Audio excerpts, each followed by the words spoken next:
Here in Israel, more than 600 Israelis have now contracted the coronavirus.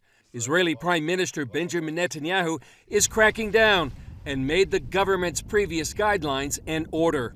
No one can leave home with limited exemptions to buy food, get medicine, or see a doctor, and warned violators could be fined or jailed. Israelis did join in a nationwide salute to its health workers by clapping for 2 minutes at 6 p.m. local time on Thursday. The spread of the disease might actually break Israel's political deadlock. In a television interview, Blue and White leader Benny Gantz said he's considering a number of options, including joining Prime Minister Netanyahu in a national unity government. Many Israelis have hoped for this in light of the coronavirus pandemic. And the disease has taken a terrible toll in Italy, which now has the world's highest death count from the coronavirus, outstripping China's official numbers, with more than 475 deaths on Wednesday alone and 3,400 total deaths.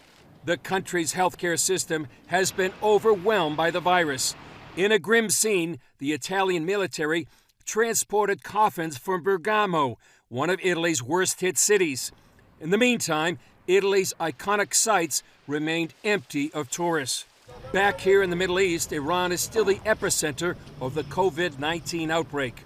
Earlier this week, Secretary of State Mike Pompeo blamed Iran for not telling the truth about the disease, letting people travel throughout the Middle East and spreading the virus through the region. From Iran, there are people that have gone to Iraq or the Gulf. In all those areas, some of them have brought back the virus. In the Philippines, President Duterte announced he is indefinitely banning the entry of all foreigners after he had earlier declared a state of emergency. The capital city of Manila has been isolated to contain the outbreak. CBN's Lucille Talusan describes a desperate situation for the Filipino people, but says Operation Blessing is there. The people cannot go out of the streets. Their shadow should not even be seen outside their houses.